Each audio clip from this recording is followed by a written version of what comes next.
Mandaram publication literature of love സാഹിത്യ സംഗമവും MT അനുസ്മരണവും 2 സാഹിത്യകൃതികളുടെ പ്രകാശനവും തിരൂർ തുഞ്ചൻ പറമ്പിൽ നടന്നു.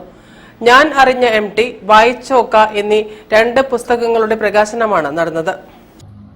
സാഹിത്യരംഗത്തെ പ്രമുഖരും കലാസാംസ്കാരിക രാഷ്ട്രീയ മേഖലകളിലുള്ളവരും MTയെ അനുസ്മരിക്കുന്നതും MT വാസുദേവൻ നായരുടെ രചനകളുടെ ആഴവും വ്യാപ്തിയും ഉൾക്കൊള്ളാൻ ശ്രമിക്കുന്നതുമായ പുസ്തകമാണ് ഞാൻ അറിഞ്ഞ MT.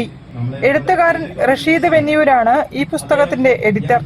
MTയുടെ രചനകളും ജീവിത ദർശനവും ഏതുകാലത്തും സാഹിത്യത്തിന് മുതൽക്കൂട്ടാണെന്നും പുതുതലമുറയ്ക്ക് ഊർജവും ആവേശവും നൽകുന്നതാണെന്നും എഴുത്തുകാരൻ വൈശാഖൻ അനുസ്മരിച്ചു.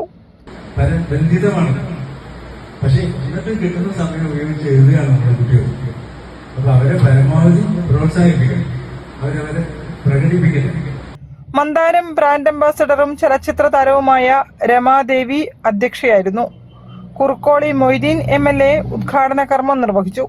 പ്രമുഖ സാഹിത്യകാരൻ വൈശാഖൻ ഞാൻ അറിഞ്ഞ MT എന്ന പുസ്തകത്തിന്റെ പ്രകാശനവും മുൻ വിദ്യാഭ്യാസ മന്ത്രി PK അബ്ദുറബ്ബ് വായിച്ചോക്ക എന്ന കൃതിയുടെ പ്രകാശനവും നിർവഹിച്ചു.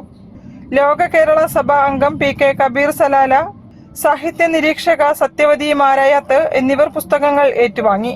കവി ഫ്രെഡി പൗലോസ്, ഗായത്രി, നഗീത, നജീബ് എന്നിവർ പുസ്തകങ്ങളെ പരിചയപ്പെടുത്തി. ഞാൻ അറിഞ്ഞ MT എന്ന വിഷയത്തെക്കുറിച്ച് എഴുത്തുകാരി സുഹറ ഗഫൂർ സംസാരിച്ചു.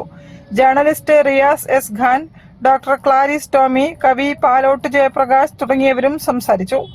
ഗായിക നാസ് നജീബിന്റെ പ്രാർത്ഥനാ ഗാനത്തോടെ ആരംഭിച്ച പരിപാടിയിൽ കവയിത്രിമാരായ രമ്യ S, രാജലക്ഷ്മി കൊച്ചുമഠത്തിൽ തുടങ്ങിയവർ നേതൃത്വം നൽകി. News bureau, Kozhikode. 3ാമത് ദേശീയ അക്യുപങ്ചർ ശാസ്ത്ര സമ്മേളനം ഏപ്രിൽ 27-ന് നളന്ദ ഓഡിറ്റോറിയത്തിൽ നടക്കും.